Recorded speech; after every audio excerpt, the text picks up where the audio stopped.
Hi and welcome. So I can post apparently structures on the moon and only get 20 people subscribe. We know that's impossible. So we know someone is holding people away from here. So that's fine. So I'm going to get a lot more revealing about the surface, especially the coming weekend. Be prepared. White line that comes here, it goes here, comes all the way around here and continues off there. Underneath this white line, curved line here, all these structures running the other way down here too.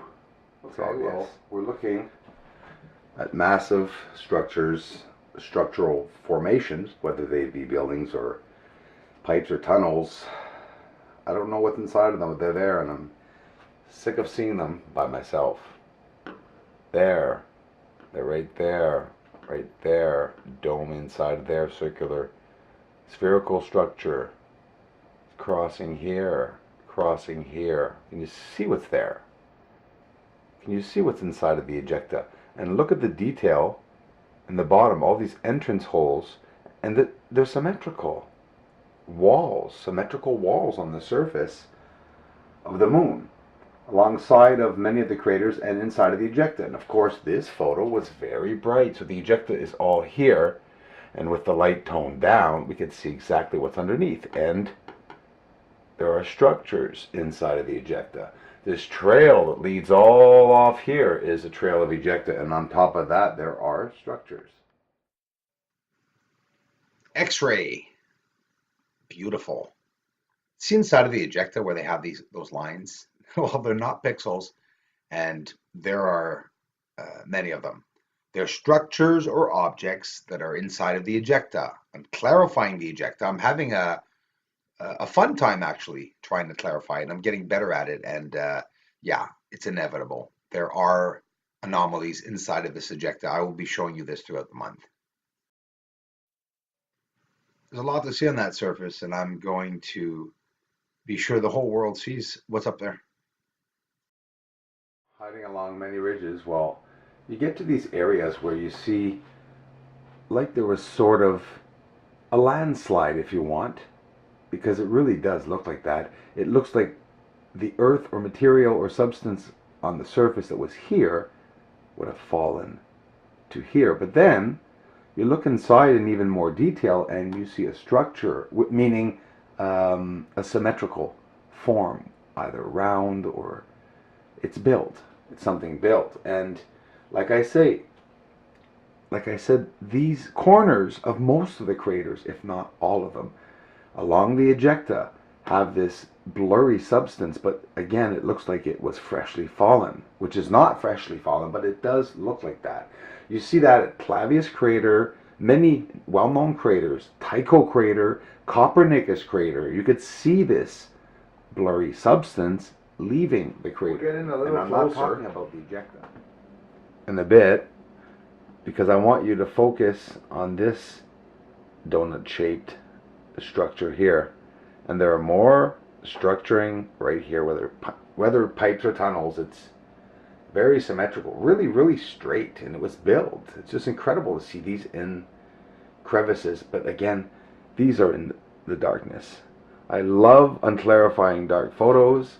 I've been doing it here on Earth with nature photos, and I'm using all my techniques that I was using for my nature photography and photography here on Earth to do my space astrophotography, which is giving me a lot of help to clarify the dark craters, dark areas and skies, whatever you want, structures underneath.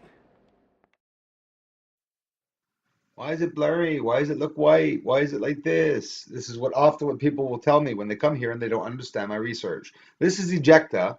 No one can see this. I'm showing it. It's ejecta. Okay, it's what's brilliant and white. There's structures inside of it, pipes and tunnels, absolutely confirmed. And there's no denying it. No one's going to deny my belief in this, and it's obvious. I'm showing the videos just that people are in denial. But sorry, the moon's inhabited. Certain areas on the moon are just not made to be filtered and processed to be viewed, but I'm doing it anyways. And even though there's are a little bit of blur and a little bit of lines in what we're seeing right now, it's a magnificent view of the surface, the virtual surface of the moon. And we are really right at ground level. But be careful, there are many ground levels, meaning there's an escalation and a descending surface of anywhere from 10 to 12,000 feet.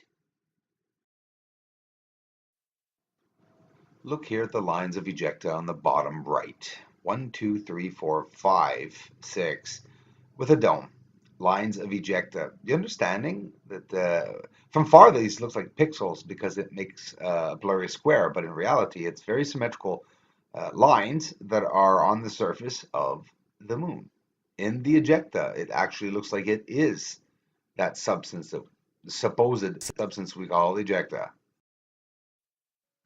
Whether you all believe me or not, the ejecta are buildings and there are very symmetrical structures. The line that I'm passing my finger here is the white line of ejecta.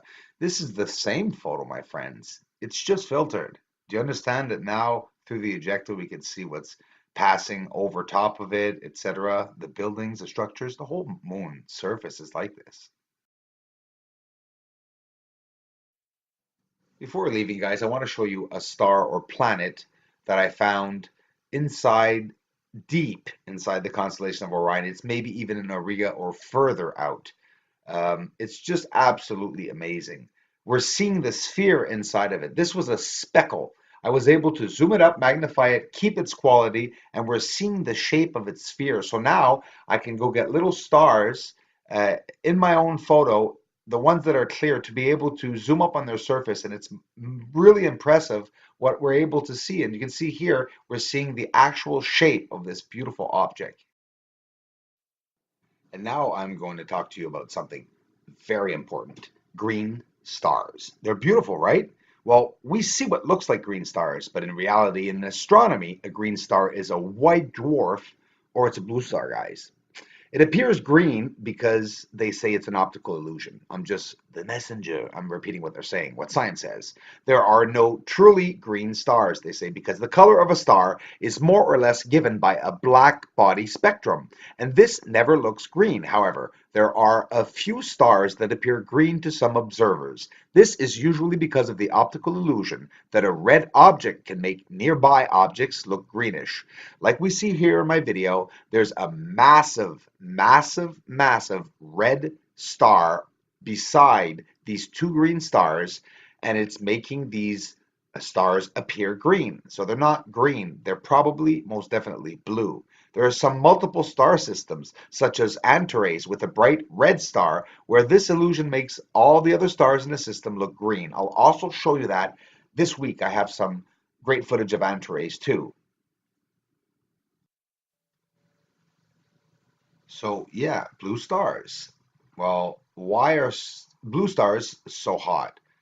The cooler stars appear red, and the stars with higher temperatures appear blue or white.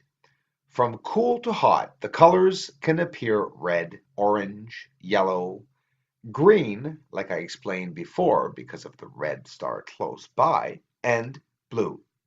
This may explain why there are so many different colors in the stars that are being studied. It's absolutely amazing. So remember, blue stars are blue because of the temperature of their surface.